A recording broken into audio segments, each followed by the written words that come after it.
I considered the art of existence a delicate balance between minimal exertion and maximum sensory pleasure. My sprawling, sun-drenched penthouse apartment wasn't merely a residence, it was a testament to this philosophy. Floor-to-ceiling windows offered panoramic views of the city skyline, a vibrant mosaic of ambition I rarely partook in. Instead, my gaze usually settled on the perfectly curated miniature Zen garden on my terrace, or the gentle undulations of my koi pond. This morning, a particularly exquisite osmanthus bloom was unfurling, releasing its sweet, apricot-like scent into the already warm air. My name is Elise Vance, and I am a salted fish whose world was just about to be flipped upside down. Want to see how it all started? I lay cocooned in Egyptian cotton sheets, woven with a thread count that felt like liquid silk against my skin, a freshly brewed pot of civet coffee steaming on my bedside table, beside a perfectly ripe avocado toast adorned with an intricate edible flower design prepared by my personal chef. My current obsession, a vintage Japanese role-playing game with an exceptionally detailed world and an emotionally devastating storyline, lay paused on a sleek, minimalist tablet. In my oversized silk pajamas, I ran a hand through my disheveled but effortlessly chic auburn hair, a mirror of Serafina's own striking shade. But there, the resemblance ended. Another day, another opportunity to do absolutely nothing of consequence, I murmured to myself, a small, contented smile playing on my lips. I wasn't lazy by nature. Rather, I had cultivated an impressive discipline in pursuing my passions. I spent hours perfecting intricate haute cuisine recipes, lost myself in dense literary tomes, or dedicated entire afternoons to mastering obscure musical instruments. Money, the endless well of it provided by the Vance family fortune, was simply a tool to facilitate this pursuit of ultimate comfort and curated hobbies. I saw no virtue in toil for toil's sake, no glory in the relentless grind that defined my sister's life. Human connection, beauty, and quiet contentment were my currencies, and I felt impossibly rich. My phone buzzed, displaying a picture of my mother, Eleanor Vance. I sighed, a delicate, almost imperceptible sound. Mother was a force of nature in her own right, though her ambition was channeled into upholding the Vance name and ensuring its dynastic continuation. She loved me, certainly, but with a palpable undercurrent of exasperation. "Good morning, mother dearest," I answered, my voice a little too cheerful for Eleanor's usual gravitas. "Elise, good morning, or perhaps I should say good afternoon, given your usual schedule," Eleanor replied, her voice crisp, with the faint hum of a busy office in the background. "Is Serafina with you?" I chuckled softly. "Mother, you know, Serafina eschews my lounge lizard lifestyle. She's probably up before dawn conquering some unsuspecting market." Eleanor let out a sound that was half sigh, half growl. "Yes, well, she certainly conquered her way out of our lives for the moment, but we'll get to that. I called to ensure you're free this evening. There's a minor family obligation I need you to attend." I felt a familiar weariness. Minor family obligation usually translates to major social headache for me, mother. Is it another unveiling for a distasteful statue at some charity gala I didn't donate to? No, it's... Eleanor stopped, a different kind of tension in her voice. "It's about Serafina." I, however, was already mentally picturing Serafina Vance. They call her the dragon in the sky.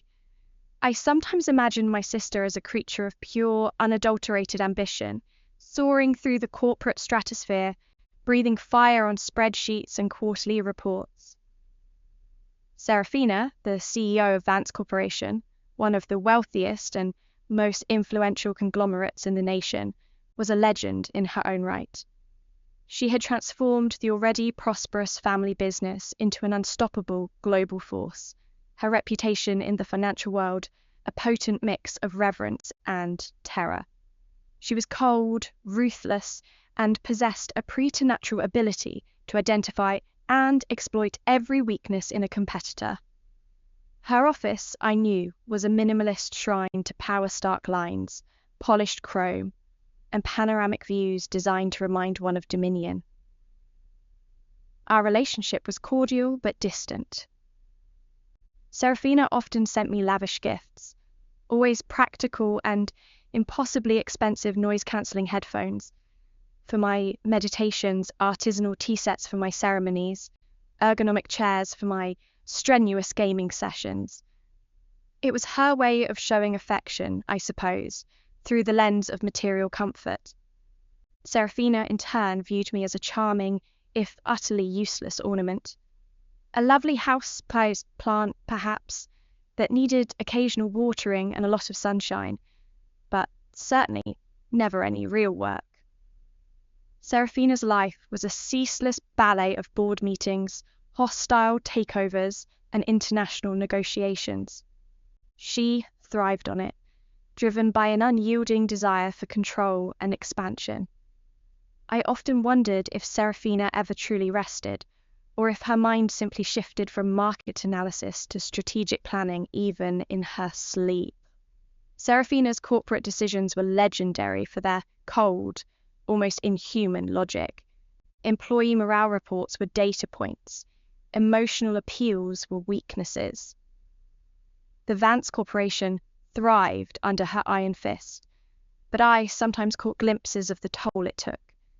The silent stress in the eyes of her sister's assistants, the rigid posture Serafina maintained even in casual settings, the complete absence of spontaneity in her life. And then there was the matter of the Sterling Group. For months, whispers had circulated about a monumental partnership, a strategic alliance between two of the country's most formidable business empires. It was to be sealed not just with contracts, but with a marriage. Serafina, the Vance heiress, was to marry Emma Sterling, the equally formidable heiress of the Sterling Group. Emma was, by all accounts, Serafina's equal in ambition and icy demeanour. A perfect match, analysts had proclaimed, a true merger of titans. For Serafina, the entire prospect had been a necessary evil, a bitter pill for growth. She saw Emma Sterling as a mirror image she had no desire to gaze upon outside of a boardroom. The idea of intertwining her personal life with someone so similar, so devoid of the warmth and intellectual curiosity she secretly craved, though she would never admit it, even to herself, was anathema. It wasn't about love or even affection. It was about the ultimate compromise of her autonomy. The official engagement dinner was set for that very evening. All the major players, all the media, all the expectations. But Serafina Vance, the dragon in the sky, had suddenly decided she was done with being chained by earthly obligations. She had executed her most audacious plan yet, and it was devastatingly effective. She had vanished. One morning, her meticulously organised office was empty, save for a single elegant note on her desk. Unexpected business trip. Will return when necessary. There was no forwarding address, no contact number, no digital trail, only a complex web of pre-signed documents and detailed instructions for her executive team to follow in her absence. She had simply evaporated. From her flight manifest to her secure communication lines, Serafina Vance had made herself untraceable. Serafina has rather inconveniently gone off the grid, Eleanor finally managed, her voice laced with barely suppressed hysteria. Completely, not a trace. And the Sterling family is expecting Serafina Vance at the engagement dinner tonight. I slowly put down my coffee cup. The osmanthus bloom seemed to mock the sudden weight settling in my stomach. A minor family obligation, indeed. This was precisely the kind of chaos my salted fish existence was designed to avoid. And yet, I could already hear the soft, persuasive whisper of my mother's desperate offer taking shape. My mother's words hung in the air, a familiar scent of panic and veiled manipulation. The Sterling family is expecting Serafina Vance at the engagement dinner tonight. My vision of a perfectly curated, uninterrupted day of gaming, gourmet experimentation, and general blissful idleness dissolved like sugar in hot tea. "Mother, you can't be serious," I said, though her tone left little room for doubt. "I can't just be Serafina. We look alike, yes, but that's where the resemblance abruptly ends. My entire aura emanates unbothered houseplant, while Serafina practically vibrates with hostile takeover imminent." "Details, Elise, details," Eleanor snapped, her professional facade cracking. "The point is, the alliance cannot fail. The Sterling Group, their influence, their market capitalization, it's too important. Serafina's disappearance has jeopardized months, possibly years, of careful negotiation. If this engagement falls through, the fallout will be catastrophic for the Vance Corporation, and, by extension, for your lavish lifestyle, my dear." The last part was delivered with a pointed sweetness that made my teeth ache. "Please, Mother, don't speak that way," I thought. "It's too creepy." "And what do you propose?" I asked, already dreading the answer. "That I, Elise Vance, the connoisseur of comfort, pretend to be Serafina Vance, the ice queen of industry, for an entire evening, to fool Emma Sterling, who is, by all accounts, Serafina's exact clone in ambition and coldness. Mother, that's not just a minor family obligation. That's a full-blown espionage mission I'm entirely unqualified for." There was a pause, a calculating silence on Eleanor's end. "What would it take, Elise?" she finally asked, her voice softening, morphing into the persuasive tone she usually reserved for recalcitrant board members, "to ensure you go, and that you perform adequately?" Ah, there it was, the bait. I knew my mother. She understood my motivations, or rather my lack thereof, when it came to corporate matters. I feigned deep thought. "Adequately, you say? And for a woman who will undoubtedly see through any flimsy charade I concoct, what exactly does adequately entail? Not insulting anyone, not setting the building on fire, not admitting I'd rather be home watching documentaries about competitive cheese rolling? $1 million, Eleanor stated, cutting straight to the chase, for a single evening, paid to an account of your choosing, and a guarantee that you won't reveal anything that could jeopardize the entire deal. Simply go. Embody Serafina as best you can, and listen. If Emma Sterling chooses to annul the engagement after meeting you, then so be it. But you must at least give it a chance.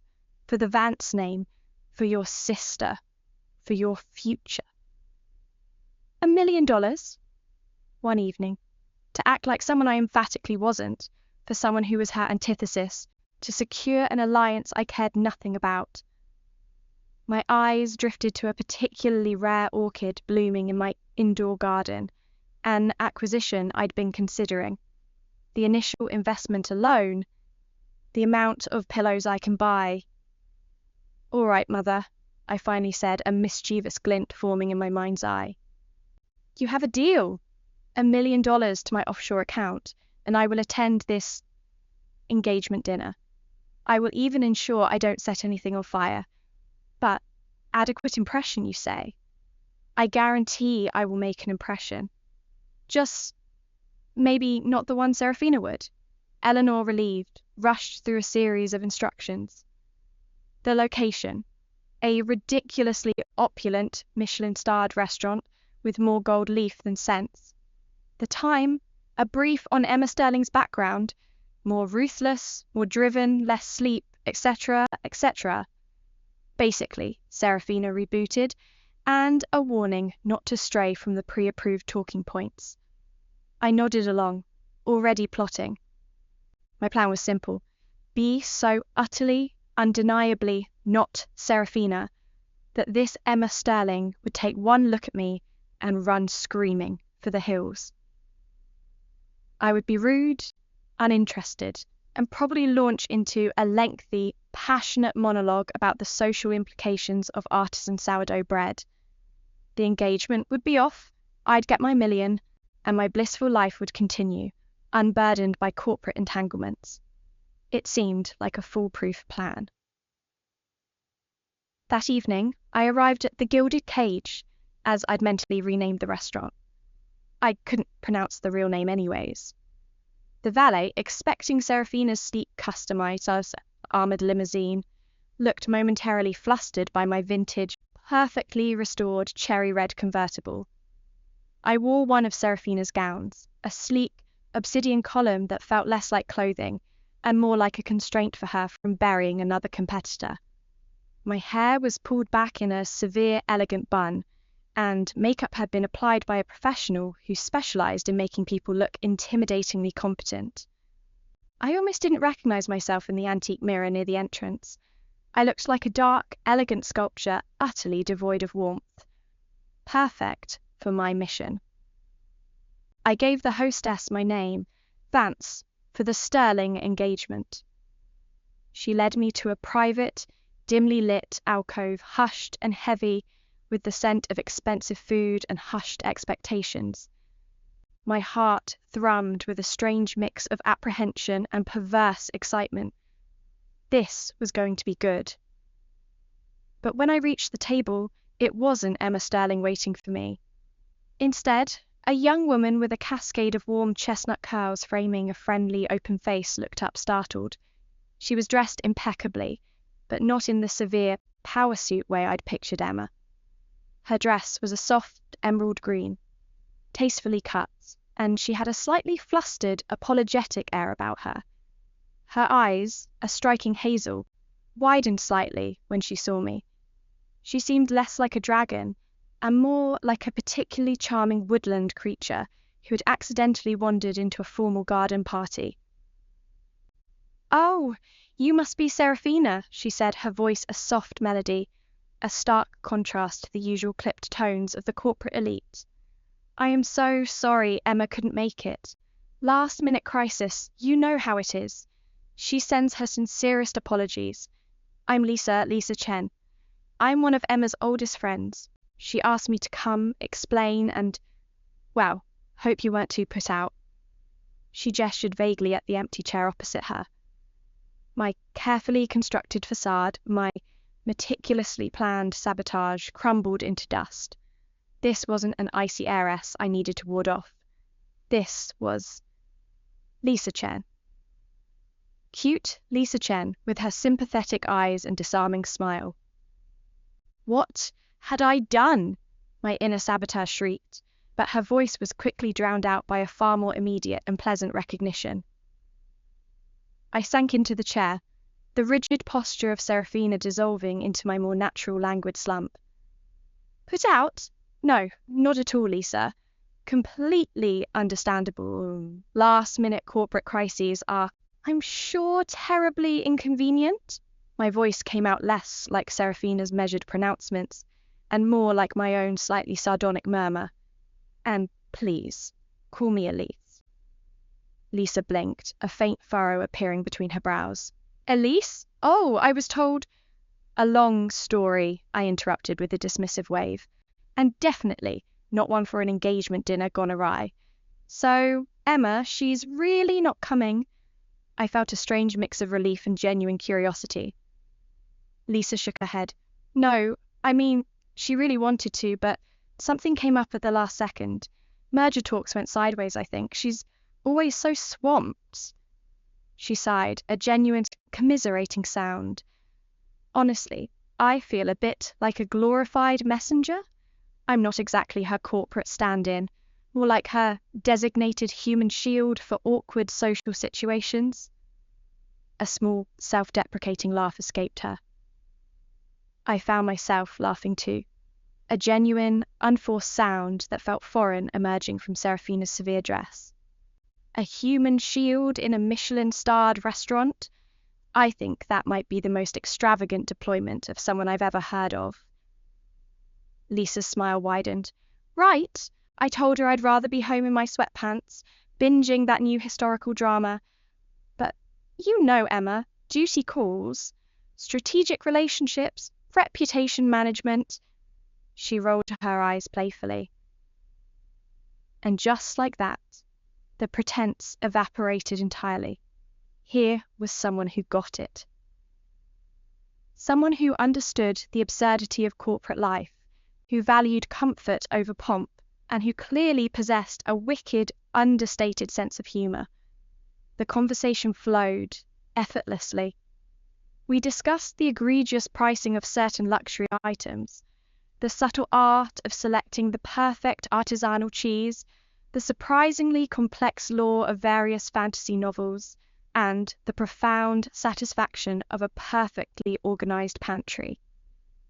Lisa, it turned out, was a graphic designer specializing in independent gaming studios, a world I intimately understood and loved.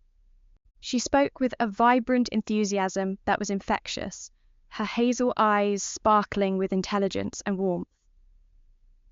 You know, Lisa said, leaning forward slightly, her voice dropping to a conspiratorial whisper, I was expecting someone different, more power suit and spreadsheets kind of vibe.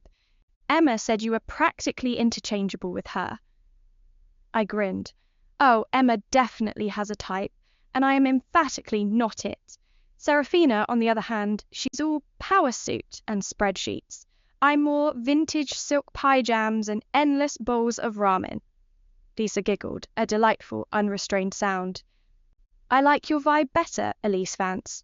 Definitely prefer ramen to market reports. By the end of the evening, the grand, stuffy restaurant felt less like a gilded cage and more like a cozy corner booth. The initial awkwardness of a blind date had long since vanished. We talked for hours, covering everything and nothing. Two kindred spirits who had accidentally found each other in the most unlikely of corporate settings. As the waiters subtly began clearing the tables, signaling the end of the night, Lisa pulled out a small, elegant card.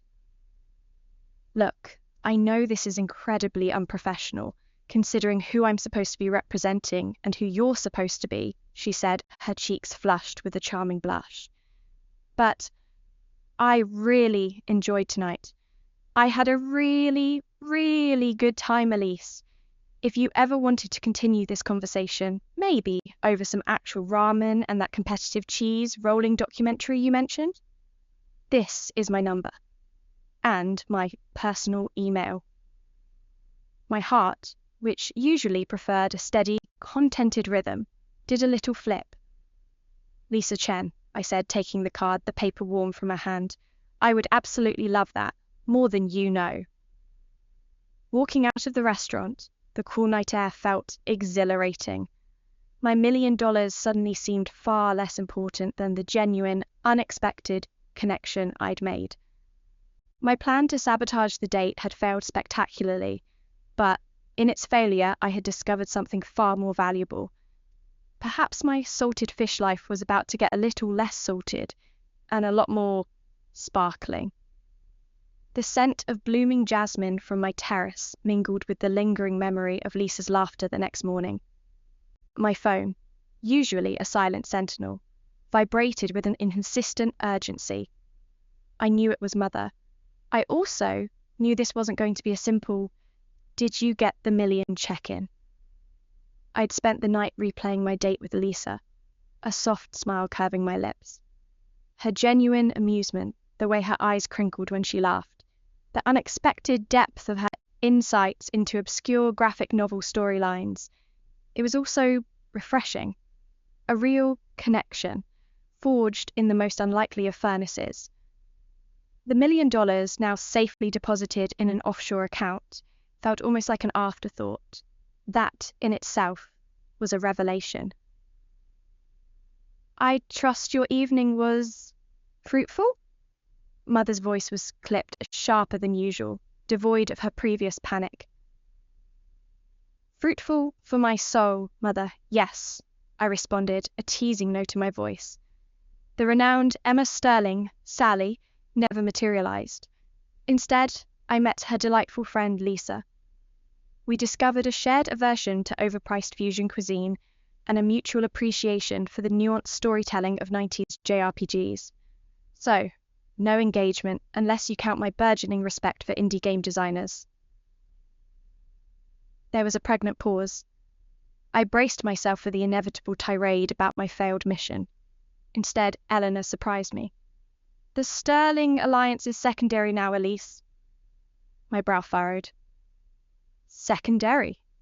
What could possibly be more important than the Vance Corporation's strategic future, mother? Did Serafina finally reveal herself to be living as a goat farmer in the Alps? No, not yet, mother sighed, the sound heavy with stress. But her absence, it's causing fissures. CEO-level decisions are piling up. Competitors are sniffing around, sensing weakness. You understand the optics, Elise. If the head of a major corporation vanishes for too long without explanation, it looks like instability. It opens us up to hostile bids, to a crisis of confidence. I shifted in my silken sheets, a prickle of unease rippling through me. So, what does this have to do with me, mother? I'm hardly material for an emergency board meeting. My expertise lies in discerning the perfect shade of jade for my feng shui fish pond, not mitigating market fluctuations. You are a Vance, Elise. You are Serafina's twin, and critically, you are available. Her voice hardened, losing any trace of softness. The board needs a symbolic head, someone to sign documents, to make executive appearances, to at least look like they're in charge, even if it's remotely. No one can know Serafina has truly vanished. We must maintain the illusion that she is merely indisposed, working from a private retreat. And you, Elise, are the only credible stand-in. I stared blankly at the wall, struggling to process the monumental absurdity of what she was suggesting. Me? Run the Vance Corporation? Mother, with all due respect, I spend my mornings choosing between Earl Grey and Pu'er and my afternoons debating the merits of various artisanal cheeses. Serafina probably spends her mornings negotiating geopolitical trade agreements and her afternoons dismantling rival companies.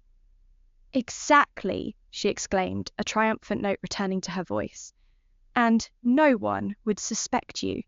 It's perfect cover. Your role would be temporary, Elise, just until Serafina returns, or until we can formulate a more permanent solution. You would be a secret CEO, observed only by a select few, acting as Serafina's proxy. And for every month you hold the fort, another $1 million will be deposited into your account. My $1 million reward for the date suddenly felt like a pittance if this was the consequence. A cold dread seeped into my luxurious cocoon. This wasn't merely a social inconvenience. This was an executive prison sentence. My glorious, unburdened existence, epitomized by my own lazy moniker, was under threat. Mother, no, I said, my voice firm. I cannot. I will not. My entire life is built around not being Serafina. I would be useless. I would be worse than useless. I would set the company back decades. I'd accidentally greenlight a division dedicated to artisanal cat furniture. Careful, Elise, Eleanor warned, her tone turning glacial. Your current comforts derive directly from the stability of the Vance Corporation. Your future comforts are negotiable. Besides, do you really want to explain to Lisa Chen why the Vance Corporation, a legacy she likely respects, suddenly imploded because her delightful new friend, Elise Vance, couldn't be bothered to lift a finger? I think she would prefer that, actually, I thought to myself. But I had to maintain the image of the charming, discerning dilettante, not the selfish, unconcerned heiress. But to hold up such a large institutional fort for an unseen period of time and to give it all up, Lisa Chen would probably not like that. Curse my mother's shrewd understanding of my emotional vulnerabilities. Fine, I bit out, picturing Lisa's open, kind face. Fine, but I am warning you, Mother, this is a disaster waiting to happen. Do not expect any miracles. Expect basic functionality, and probably a lot of passive aggression. The next morning, I was stuffed into a haute couture suit and shoved into a car. When I woke up fully, I found myself in Serafina's monolithic office in the clouds somewhere, a place I had actively avoided for years. The air was sterile, the light fluorescent and unforgiving. Her desk, a slab of polished black granite, was almost entirely bare, save for a single sleek laptop and a minimalist pen holder. It felt less like a workspace, and more like an altar to efficiency. A stern-faced executive assistant named Miss Albright, clearly unimpressed by my sudden mysterious presence, guided me through the initial protocols. These are the most urgent items requiring Miss Fance's immediate attention, Miss Albright droned, her voice devoid of inflection as she presented a thick stack of binders. Quarterly reports for the European division, a pending acquisition proposal from Helios Tech, litigation updates on the Horizon patent infringement case, and a preliminary budget review for Q1 next year. I stared at the binders, my mind reeling, my eyes unfocused, a familiar self-preservation mechanism kicking in. This was definitely artisanal cat furniture territory. I opened the first binder, the quarterly reports. Rows and columns of numbers swam before my eyes, then began to coalesce into patterns. My initial reaction was pure panic, but then a strange calm descended. It was like looking at a complex piece of art or a multi-layered recipe. There were underlying structures, rhythms. I'd always dismissed my interest in puzzles and complex systems as mere hobbies, mastering the intricate, often opaque mechanics of a strategy game. Deciphering ancient texts, even tracing the subtle flavor profiles in a gourmet meal required an analytical brain, a knack for recognizing imbalances and potential improvements. Serafina, for all her brilliance, was a sledgehammer. She saw problems and crushed them. But I saw the elegant interconnections, the subtle levers that could be pulled, the efficiencies that could be gained not through brute force but through finesse. I spent the next few days in a fog of data. The initial dread slowly gave way to a detached curiosity, then an almost alarming sense of clarity. I saw where Serafina, in her relentless pursuit of expansion, had overlooked opportunities for optimization within existing structures. Her focus on outward growth had left some internal systems running like rusty gears. The Helios Tech acquisition, for instance. Serafina's notes indicated aggressive pursuit, a belief that acquiring them would eliminate a competitor. But as I read through the financials, the market analysis, the product forecasts, it became clear that Helios Tech's primary value lay not in its product, but in its patent portfolio for a specific green energy component. Acquiring the whole company would be overpaying significantly. A strategic partnership, or even simply licensing their key patent, would yield almost identical benefits at a fraction of the cost. Serafina's dragon-like ambition often blinded her to such elegant bypasses. Then there was the Horizon patent case. Serafina had pushed for a drawn-out, aggressive legal battle, confident Vance Corp's superior legal team would grind Horizon into submission. However, a deeper dive into the original patent filings and the minor modifications Horizon had made revealed a potential avenue for a quick, amicable settlement, one that would save both companies millions in legal fees and allow for a cross-licensing agreement that could mutually benefit future product development. It was a win-win, something Serafina rarely considered. For her, it was always win-lose. I found myself implementing small changes, authorizing different strategies, tweaking Serafina's pre-approved directives. I didn't change anything dramatically, I just optimized. I streamlined workflows in departments that were bogged down by unnecessary layers of approval. I greenlit a pilot program for employee wellness that Serafina had dismissed as frivolous expenditure, intuiting that happier employees wouldn't just be more productive, they'd be more loyal. I wasn't trying to outdo Serafina. I was simply doing what felt intuitively right. The results were almost immediate and unsettlingly effective. The quarterly reports, which had previously shown steady but predictable growth, suddenly showed unexpected upticks in efficiency and profit margins in areas Serafina hadn't even been focused on. The Helios Tech acquisition was renegotiated into a lucrative licensing deal, lauded in the financial press as a masterstroke of strategic thinking. Problem 1 done. The Horizon patent dispute settled faster and more favorably than anyone expected. Problem 2 done. Miss Albright, initially stiff and suspicious, began to eye me with a mixture of confusion and grudging respect. She knew I clearly had the aura of a fish out of water, flopping on the expensive mahogany desk, but she chose to tacitly not say it aloud. "Miss Vance," she'd say, her voice still detached, "your revised projections for the Q1 budget are remarkably prescient, and the feedback from the European division on your new procedural mandates has been overwhelmingly positive." I just nodded, trying to look suitably CEO-like, while inside a small, triumphant part of me hummed with an unfamiliar but delightful satisfaction. I wasn't trying to prove anything. I was simply reacting to the problems in front of me with the same methodical, intuitive problem-solving brain I used to figure out quantum mechanics puzzles in my video games. It turned out applying that brain to a multi-billion-dollar corporation was just a larger, more complex version of the same thing. Who knew? My very existence was definitely under threat. But for the first time in my life, I felt a strange thrill that had nothing to do with Osmanthus blooms or historical dramas. The Vance Corporation was soaring to new heights, and I, the reluctant queen of comfort, was unknowingly, unintentionally at the controls.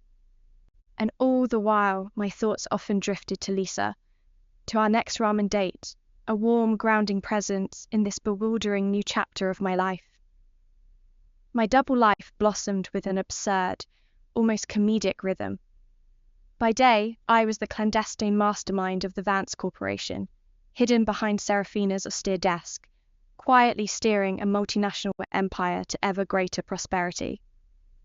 By night, and on stolen lunch breaks, I was Elise Vance, the woman who loved obscure documentaries, philosophical debates about the existence of free will, especially when it came to choosing between artisanal cheeses, and, most importantly, the burgeoning, gentle warmth of Lisa Chen.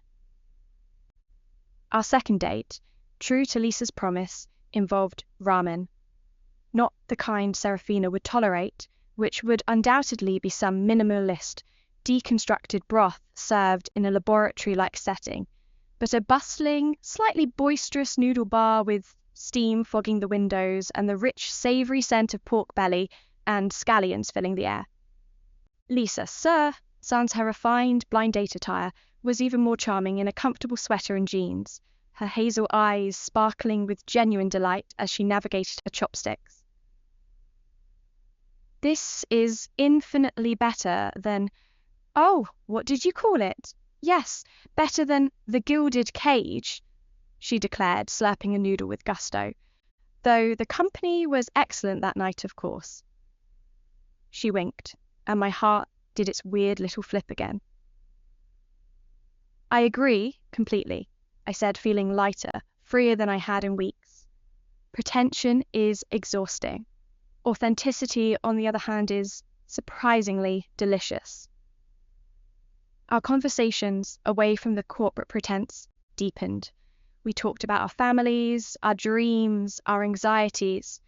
Lisa spoke passionately about her work, designing user interfaces for indie game developers, finding immense satisfaction in creating intuitive yet beautiful digital experiences.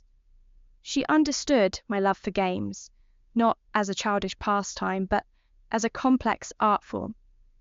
We discovered a shared love for exploring forgotten corners of the city, for stumbling upon unexpected beauty in alleyway murals or hidden bookstores. Lisa was a grounding presence, a serene harbour in the storm of my newly adopted corporate responsibilities, one that I had no idea how she and Emma were even friends to begin with. When facing a particularly challenging merger proposal, where Serafina typically focused on aggressive negotiation tactics, I found myself thinking, what would make this palatable for everyone involved? How can this feel right, not just be right on paper? It was a question Lisa saw with her inherent empathy and focus on harmonious design in my task, and often those softer approaches yielded unexpectedly superior results. I couldn't tell Lisa about my secret CEO life, of course. The weight of that secret pressed on me sometimes, an invisible burden. But Lisa's complete lack of interest in corporate machinations and wealth was, ironically, a relief. She saw me, Elise, the woman who cared about the quality of her coffee and the narrative arc of her video game characters. She didn't see the Vance name or the potential for social climbing. Our dates became my sanctuary, the place where I could shed the heavy mantle of Serafina's proxy and simply be. Our connection wasn't based on titles or fortunes. It was built on shared laughter, comfortable silences, and a growing, undeniable affection. It progressed naturally, beautifully, hand-holding during a midnight stroll through a quiet park, a stolen kiss under the soft glow of a street lamp, tasting faintly of her peppermint tea. The quiet intimacy of cooking together in my sprawling kitchen, her gentle guidance improving my already impressive culinary skills. I found myself falling, softly and completely, for Lisa Chen. Her warmth melted the edges of my practiced nonchalance, revealing a capacity for genuine joy and vulnerability I had long kept guarded. She was the sunlight to my salted fish, the gentle current that stirred me from my comfortable, still waters. Meanwhile, in the cutthroat world of high finance, Emma Sterling was growing increasingly agitated. She was aware that the CEO did not show up to the engagement that evening, but not to its fullest extent. The Vance Corporation, supposedly in a holding pattern due to its CEO's retreat, was behaving, well, unconventionally, and with alarming success. Emma Sterling was not a woman who missed details. She was a woman who lived for details, for patterns, for the subtle shifts in the market that most others overlooked. She commanded the Sterling Group with the same iron will and strategic brilliance attributed to Serafina Vance. And after the fiasco of the botched engagement date, she had initially dismissed Serafina's prolonged absence as a convenient avoidance tactic. But then the report started to trickle in. The Vance Corporation's stock price, instead of stagnating, was steadily climbing, not with the frantic, aggressive surges Emma associated with Serafina's typical big plays, but with a consistent, almost serene upward trajectory.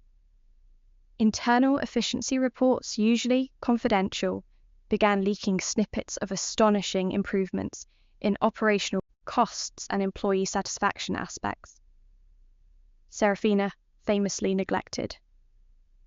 Helios Tech, Emma muttered one afternoon to her chief analyst, tapping a polished nail on a financial report. Vance Corp's shift from hostile takeover to a licensing agreement was unexpected, almost elegant. What changed? Serafina Vance wouldn't leave that much on the table. Her analyst, a nervous man named Mr. Davies, cleared his throat. Reports suggest an internal re-evaluation, Miss Sterling, a more holistic approach, if you will, focusing on long-term sustainability rather than immediate acquisition. Emma raised a perfectly sculpted eyebrow. Holistic? Sustainability? Since when did Serafina Vance preach corporate karma? Her philosophy was crush and conquer, not coexist and collaborate. She dug deeper. She leveraged her extensive network, called in favors. Whispers began to coalesce. Projects previously stalled under Serafina's regime were being revived and, most puzzlingly, succeeding. An innovative R&D project focused on ethical AI development, one Serafina had dismissed as too bleeding edge and without immediate ROI, was now lauded as Vance Corp's next big frontier. The market buzzed. Serafina Vance, the silent strategist. Vance Corp's Zen awakening. The narrative was that Serafina, from her mysterious retreat, was orchestrating a brilliant, refined, strategic shift, one that showcased an entirely new side of her genius. But Emma knew genius, and this wasn't Serafina's style of genius. Serafina's genius was a sharp, cutting blade. This new direction felt softer, more nuanced, more human. Then a piece of gossip, seemingly innocuously, reached her ears through a mutual acquaintance in the gallery circuit. Did you hear? Lisa Chen from Sterling Design. She's apparently quite smitten with Serafina Vance's twin sister Elise. Quite the couple from what I hear. They were seen at that new experimental jazz club last night. The name Elise Vance resonated like a discordant note in Emma's perfectly ordered mind. Elise Vance. She dismissed that notion while thinking Serafina was busy hatching schemes and putting on airs for Lisa. The one Lisa had described as unusual and surprisingly charming. The one who had introduced herself by her first name, not her corporate persona. The one who hadn't behaved like the Serafina Emma knew at all. A cold, hard realization dawned on Emma. The Serafina who had shown up that night wasn't Serafina at all. It was Elise. And if Elise had been acting as Serafina's proxy on a personal level, what were the chances she was doing it on a professional one? She started looking for connections between Elise Vance and the changes at Vance Corp. It was a leap of faith, an almost instinctual hunch. But the more she probed, the more the pieces clicked into place. The human touch in the employee initiatives, the holistic approach to acquisitions, the sudden investment in projects that aligned with social responsibility rather than just pure profit.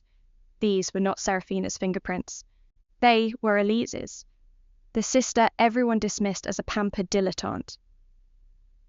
A pang of something akin to regret, sharp and unexpected, pierced through Emma. She remembered the initial surprise at Elise's disarming lack of pretense at the restaurant, the brief flicker of genuine amusement she'd felt when Lisa described their conversation. Emma had dismissed it then as a quirk, an inconvenient anomaly. Now she saw it as an opportunity she had carelessly let slip through her fingers. She saw the Vance Corporation thriving under this new, gentler, yet incredibly effective leadership. She saw the genuine warmth radiating from Elise, even from across crowded social media feeds where she was occasionally snapped with Lisa. Emma had chosen to marry a dragon for strategic advantage. They called her one, but even a salted fish, it turned out, could also possess formidable hidden depths, and a warmth that might have been far more appealing than any strategic alliance.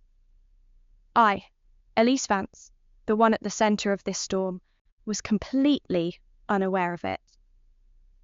A few days later, Emma made a discreet call, not to Vance Corp's main line, but to a private number she had for years. Elise Vance, she stated, her voice controlled, yet with an unusual tremor of curiosity. This is Emma Sterling. I believe we have some unfinished business. I took the call in my offices, surrounded by spreadsheets and projections. I glanced at the photo on my desk, a candid shot of Lisa laughing, a smear of ramen broth on her cheek. Emma, I said, a slight smile playing on my lips. I thought you might call, but I'm afraid, where we're concerned, the business is quite finished. You already missed your chance." The words, spoken with a confidence I hadn't known I possessed before Lisa, hung in the air, a quiet assertion of a different kind of power and a different kind of happiness.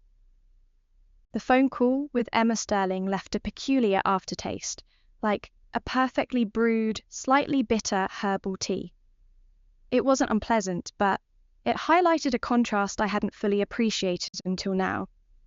Emma, the cold CEO heiress, had called, acknowledging my presence indirectly, subtly fishing for an opening. And I, Elise Vance, the woman who wants to find herself by avoidance, had gently but firmly closed the door. "You missed your chance." The words I said echoed in my mind, not with malice, but with a quiet certainty that surprised even me. It wasn't a rebuke, it was a statement of fact, born of a clarity I hadn't possessed a few months prior. My transformation into the accidental corporate titan of Vance Corp continued to astonish everyone, most of all myself. The company was humming. The Zen awakening narrative spun by the press wasn't entirely wrong, just misattributed. I hadn't intentionally implemented a new strategy. I had simply approached each problem with my innate curiosity and a desire for optimal, elegant solutions. Where Serafina would bulldoze, I would subtly redirect. Where she would conquer, I would collaborate, finding mutual benefits that often doubled the initial return on investment. Take, for instance, the long-stalled expansion into the burgeoning Southeast Asian market. Serafina had meticulously planned an aggressive entry, aiming to dominate through sheer financial muscle and existing brand recognition. Her reports detailed hostile takeovers of local distributors and aggressive marketing campaigns. When I inherited the project, I found myself staring at the data, but seeing a different story. I saw rich, diverse cultures, deeply ingrained consumer loyalty, and a strong preference for community-driven businesses.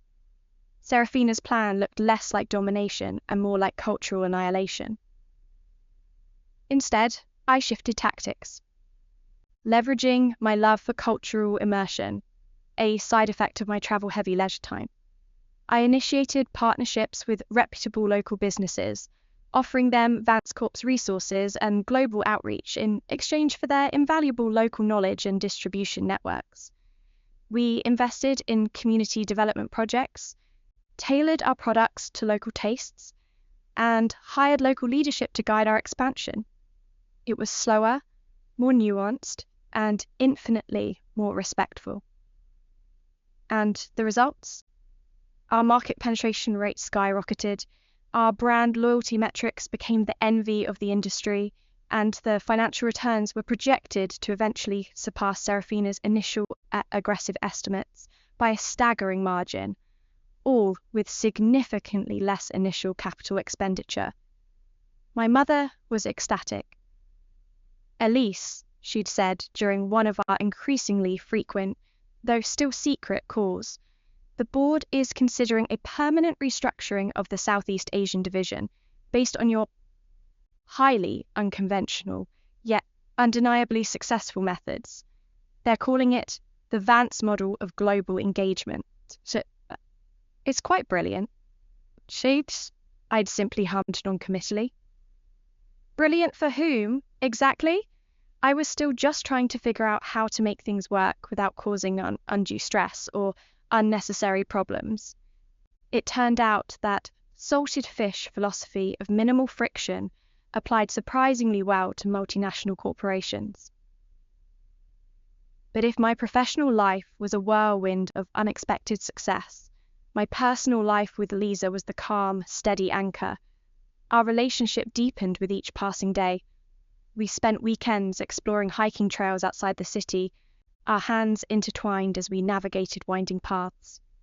We experimented with new recipes in my kitchen, often ending up in fits of laughter when a souffle collapsed or a sauce curdled. I found myself sharing more about my day, carefully omitting the corporate jargon, framing my work as interesting puzzles or challenging team dynamics. And Lisa would listen intently, her thoughtful insights often providing a fresh perspective that, unexpectedly, helped me untangle a particularly knotty business problem. "You know," Lisa mused one evening curled beside me on the couch, watching a documentary about deep-sea bioluminescence, "your job always sounds so fascinating, Elise. All about understanding people, making systems flow, finding connections. It's actually a lot like design, in a way." I smiled, pulling her closer.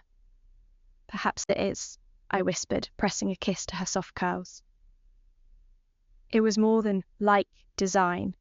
It was design, but on a macro-human scale. Lisa, with her inherent understanding of elegant solutions and user experience, was unknowingly shaping the way I led a multi-billion-dollar company. Her values of authenticity, empathy, and intuitive functionality were becoming my guiding principles, filtering down through every layer of Vance Corp. I found myself more confident, more alive. Lisa saw a strength in me that I hadn't realized existed, celebrating my quiet insights and nurturing my sometimes fragile confidence. She loved me for who I was, the whimsical, comfort-loving Elise, and her love inadvertently empowered the brilliant, intuitive CEO hiding within. With her, I didn't need to be anyone else. The conversation with Emma Sterling had indeed marked a turning point. It brought into sharp relief the dichotomy of my two lives. Emma represented the path Serafina had chosen, and, by extension, the path my family always assumed I should want: power, prestige, a strategic partnership. But watching Lisa sleep beside me, her breath soft and even, or holding her hand as we walked through a farmer's market, I knew I wouldn't trade this for anything.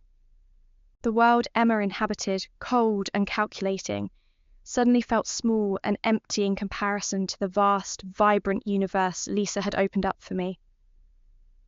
The missed chance wasn't Emma's alone. It was a chance for Serafina too, to find balance, to humanize her ambition. A life like mine, finding joy and connection in unexpected places, was something Serafina had actively eschewed. I finally understood that her relentlessly driven nature wasn't just about achievement. It was often about avoidance. Avoidance of introspection, avoidance of vulnerability, avoidance of anything that didn't fit into her perfectly organized, ruthless world. My mother, meanwhile, was growing increasingly anxious. "Elise, we've had another inquiry from Serafina's asset manager," she announced breathlessly one afternoon. "She's requesting an update on certain offshore investments. She's inquiring about her return date. I think she's beginning to resurface." A jolt went through me. Serafina, my dragon twin, she was coming back. The thought brought a strange mix of relief and trepidation. Relief that I could finally shed this secret mantle, and trepidation for the inevitable chaos that her return, combined with the utterly transformed Vance Corp, would bring. My tenure as secret CEO was drawing to an end. The company was soaring, thriving in ways Serafina hadn't envisioned, and Serafina herself was re-entering the orbit. I knew a reckoning was coming, a reveal, and I wondered, what would the dragon in the sky say when she found her kingdom not only intact but flourishing, thanks to the salted fish she had left behind? Would she be furious at the deception, or grudgingly impressed by the unprecedented success? And perhaps, most importantly, how would she react to the other transformation? The one Elise Vance had undergone, the one that had nothing to do with corporate profits, and everything to do with a girl named Lisa. The call from Mother came, sharp and unavoidable, just as Lisa and I were debating the merits of adding a dash of smoked paprika to our homemade shakshuka. "She's back, Elise. Fully back. Lands tomorrow morning. We'll need you at the family estate for breakfast. Serafina specifically requested a family debriefing." My stomach clenched, a mix of anxiety and a strange surge of exhilaration. This was it, the moment I had simultaneously dreaded and anticipated. Family debriefing from Serafina usually meant an hour-long presentation on global market trends and a thinly veiled critique of our collective uselessness, delivered with the precision of a laser scalpel. This time, however, the tables felt subtly turned. Lisa, sensing my sudden tension, placed a hand on my arm. "Everything okay?" Her eyes, usually so light and carefree, held a gentle concern. I managed a tight smile. Just the usual Vance family drama. My sister re-entering orbit from wherever she went. Prepare for gravitational disturbances. I wasn't ready to tell Lisa the full truth, not yet. This reveal had to be handled carefully, first with Serafina, then with Mother, and only then, once the dust settled, could I figure out how to explain my bizarre corporate detour to the woman who knew me as the Queen of Comfort, not the CEO. The next morning, the Grand Vance estate felt charged with an almost palpable tension. Mother paced the drawing room, her face a mask of carefully constructed composure that barely hid her underlying panic. The aroma of strong coffee and fear hung heavy in the air. And then Serafina arrived.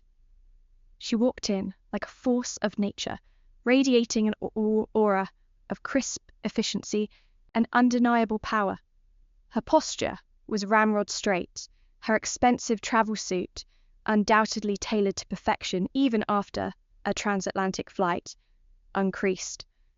She was exactly as I remembered her, elegant, formidable, a dragon in human form. But then she turned, and I saw her eyes. For the first time, there was a softness there, a relaxed satisfaction that had never been present before. And beside her, a woman. She was stunning, not in the sharp, angular way of corporate powerhouses, but with a natural, earthy beauty. Her dark, curly hair was pulled back loosely, a few strands escaping to frame a face that held both intelligence and profound warmth. She wore comfortable yet chic linen clothes, and her hand was intertwined with Serafina's, easily and naturally.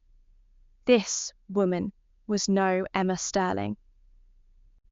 "Mother, Elise." Serafina's voice was deeper, richer, with an almost imperceptible hint of a European accent that I didn't recognize.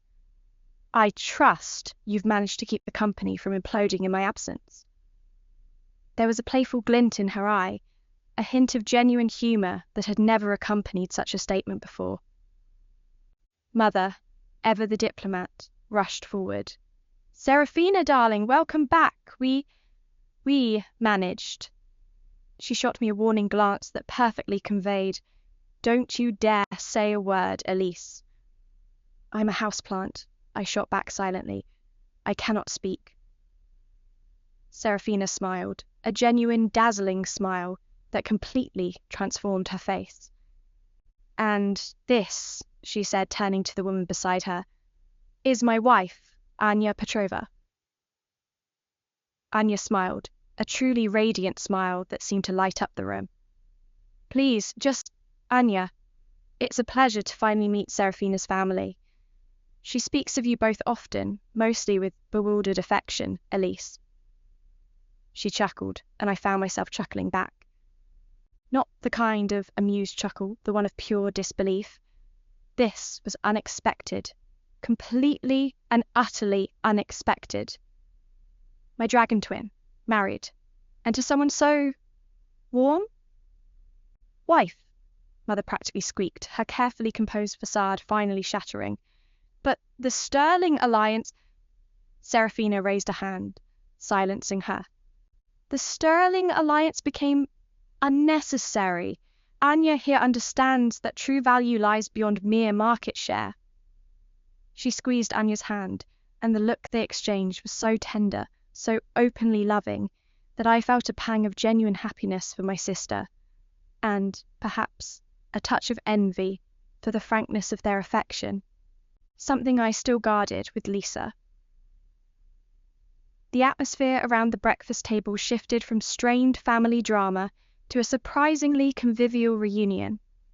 Anya, it turned out, was an internationally renowned architect and urban planner who had met Serafina during one of Serafina's unexpected business trips, clearly her euphemism for her extended sabbatical.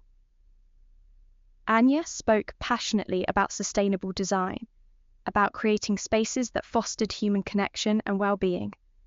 She was Serafina's opposite, and yet completely her equal. They sparked off each other, challenging, debating, but always with an undercurrent of respect and profound affection. This was the Serafina I had always suspected existed beneath the layers of ambition. The Serafina who could laugh, who could be vulnerable, who could love. It didn't make it less unsettling, however. After breakfast, Serafina led me into her study. The room was just as minimalist and austere as I remembered, but now her desk held a framed photo of her and Anya, hiking in some breathtaking mountain landscape, both of them laughing truly unrestrainedly. "So, Elise," Serafina began, settling into her chair, her gaze sharp, analytical, but still softer than before. "Mother tells me you've been lending a hand, filling in the gaps, while I was away." I braced myself. Lending a hand was an understatement of epic proportions. "I suppose you could say that," I replied, trying to keep my voice even. The company needed a temporary presence, and Mother was very persuasive. Serafina leaned forward, intertwining her fingers. "I left a detailed blueprint for what I expected upon my return. Steady growth, minimal disruption. Yet the reports I've been getting, both through official channels and independent sources, paint a rather different picture." Her eyes narrowed, but there was no anger, only intense curiosity. "Unprecedented growth, innovation in areas I explicitly deprioritized, a new Vance model of global engagement. My European division, which typically lags, is now outperforming all projections. And the Helios Tech acquisition that suddenly became a licensing deal? That was a stroke of genius, Elise. A complete subversion of my original strategy, yet undeniably superior." I looked at her, truly looked at her, and realized something important. For all her ruthlessness, Serafina was a pragmatist, and the numbers didn't lie. I squeaked, "What?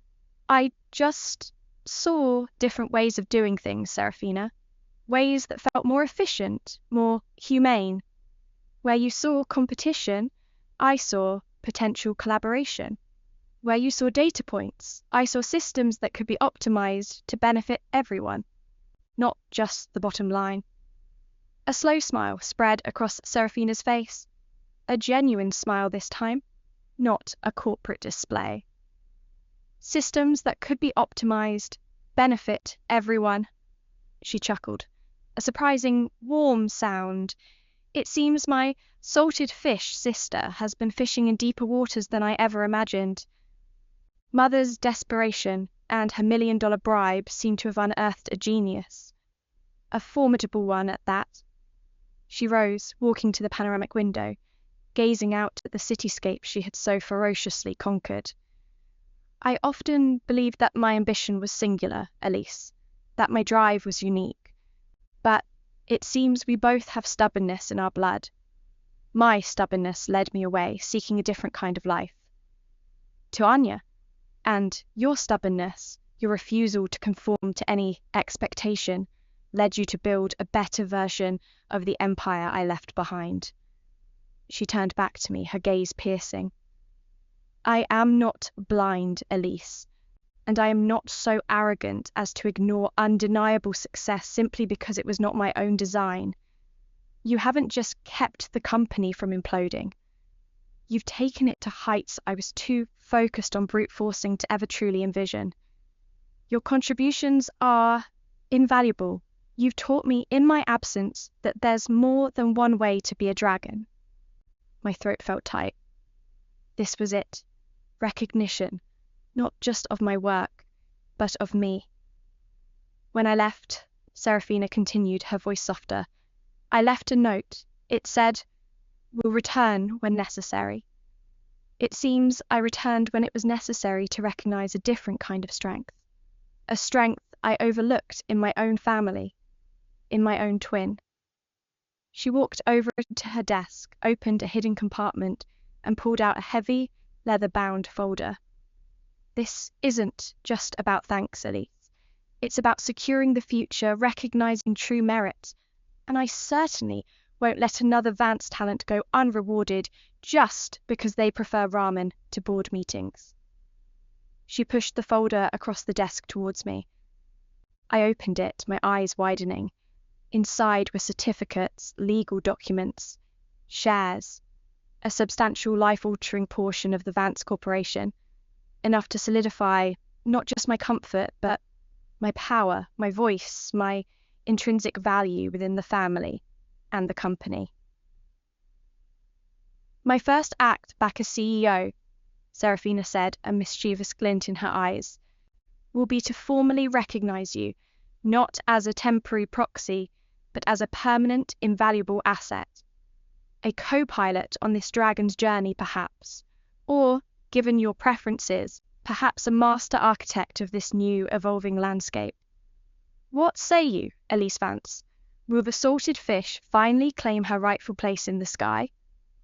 I looked at the shares, then back at Serafina, her face alight with an unfamiliar, vibrant pride.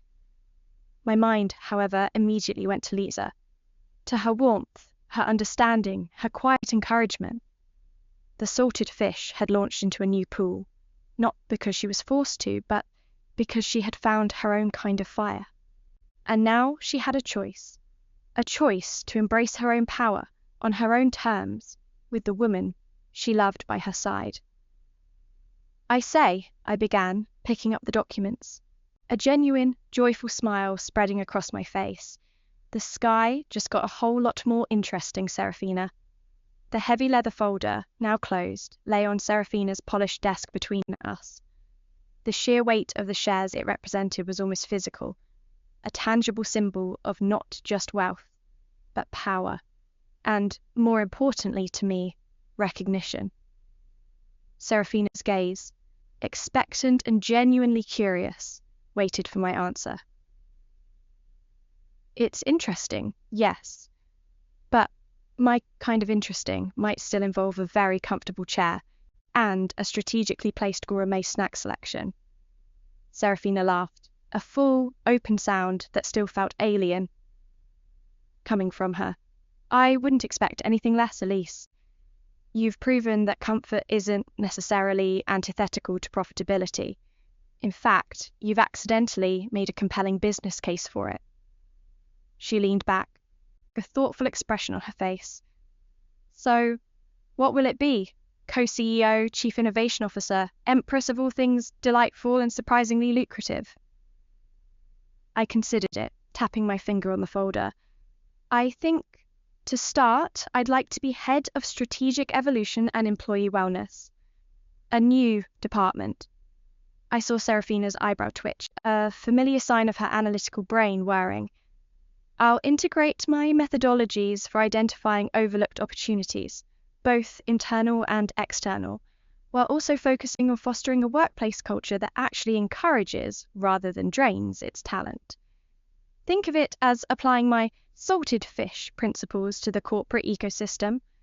Maximum comfort, maximum growth, and yes, ample budget for artisanal coffee in every break room.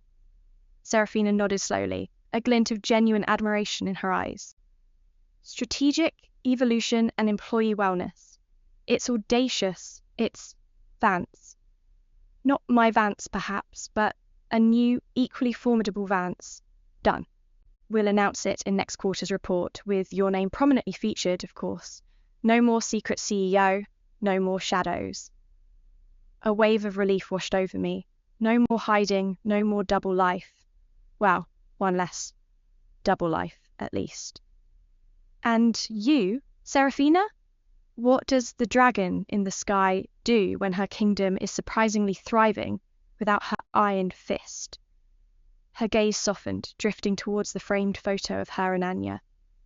Anya has shown me there's a world beyond profit margins and market dominance, Elise. A world where connection and creation hold just as much, if not more, value. I'll still be CEO, but perhaps a different kind of CEO. More of a visionary, a strategic architect, less of a micromanager. I want to spend more time with Anya, exploring her work, exploring our world. You freed me, in a way, from the relentless pursuit I thought defined me. It was a profound admission, more vulnerable than I'd ever heard from her. We were two sisters, once separated by contrasting ambitions, now united by an unexpected understanding. Our stubbornness, traditionally a divisive trait, had, in a strange twist of fate, brought us both to paths of greater happiness and fulfillment. That evening, I finally told Lisa everything. We were back at my penthouse, the city lights twinkling outside like scattered diamonds. She sat across from me on the plush velvet sofa, a mug of chamomile tea warming her hands, her expression a mix of curiosity and concern. I started with Serafina's disappearance, Mother's panicked call, the $1 million bribe, my intention to sabotage the date, and then how she, Lisa, had changed everything. I explained the reluctant CEO role, the spreadsheets, the late nights, and the strange, undeniable satisfaction I'd found in it. As I spoke, her eyes widened, a small smile playing on her lips every now and then, especially when I described my artisanal cat furniture fears. When I finished, there was a moment of silence. Then Lisa laughed, a soft, melodious sound that filled the room. So, my sweet, comfort-loving Elise is actually a secret corporate genius who's been running a multi-billion-dollar company from behind the scenes. She shook her head, still smiling. And all this time, I thought you just had a really intense hobby of organizing your investment portfolio. I know, I said, a little flustered, anticipating judgment, or at least a sense of betrayal. I should have told you sooner. It was so much, and I didn't want to complicate things between us. You saw me as Elise, not the Serafina stand-in Vance Corp CEO. Lisa reached across and took my hand, her touch warm and reassuring. Elise, I fell in love with you. The real you, the one who talks about the existential dread of a wilted basil plant, the one who can quote entire passages from obscure philosophers, the one who found a bug in my code faster than I did, and then helped me fix it over coffee. The fact that you're also a secret corporate whiz who can take a company to new heights? That's just another fascinating layer to the woman I adore. She squeezed my hand. It explains why you were always so good at finding elegant solutions to my design problems, though. You were building an empire in your spare time. Her acceptance, her pure, unadulterated delight in this new revelation, filled me with an overflowing sense of joy. There was no judgment, only love. So, what now, Madam Head of Strategic Evolution and Employee Wellness? She teased, her eyes sparkling. Now, I said, pulling her closer, now I can finally integrate my two favorite worlds. My work, which I've discovered I'm surprisingly good at, and my love, which I know I'm even better at. The new era at Vance Corporation dawned with a quiet buzz, rather than a thunderous roar. The announcement of Serafina Vance's return, accompanied by the surprising news of my appointment as Head of Strategic Evolution and Employee Wellness, was met with a mix of intrigue and guarded optimism from the market. Financial analysts who had praised Serafina's remote strategic genius now had a new figure to dissect. My first public statement, delivered with a charm I hadn't known I possessed, emphasized a commitment to innovation through well-being, sustainability through strategic foresight, and growth through collaboration. It was all a little strange for the cutthroat corporate world, but the numbers didn't lie. Emma Sterling, from a distance, reportedly observed the developments with a wry smile. She had indeed missed her chance, not just with a potential strategic partner, but with a unique individual. But the Sterling Group continued to thrive, charting its own course, and Emma, too, learned lessons from the Vance Corporation's unexpected turn. Perhaps even a dragon, she mused, could benefit from a little salted fish wisdom. Serafina, true to her word, gracefully ceded control of the day-to-day operations, becoming the visionary she'd always been destined to be.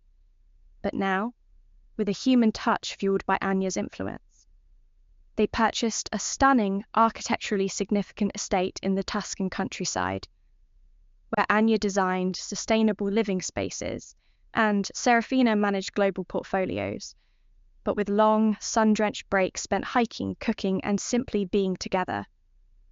Their love story, born of a rebel corporate CEO's escape, became a quiet legend in both business and social circles. As for me, Elise Vance, the salted fish who soared, I found my rhythm. My office, still opulent, now included a state-of-the-art gaming corner, a gourmet coffee machine that could brew anything short of the elixir of life, and a standing desk I sometimes used before retreating to a plush, ergonomic chair. I still indulged in my hobbies, but now with a sense of purpose. My brain, once content to unravel the complexities of fictional worlds, found immense satisfaction in shaping a real one. The Vance Corporation, under our newly aligned leadership, continued to reach unprecedented heights, not just in profit, but in innovation, employee satisfaction, and ethical practices. And by my side, always, was Lisa, my cute and warm girl, who saw beyond the titles and the billions, who loved me for my quirks and celebrated my successes as enthusiastically as she praised a perfectly toasted sourdough. Our relationship, built on authenticity and an unexpected meeting of minds, continued to be my greatest comfort and most profound joy,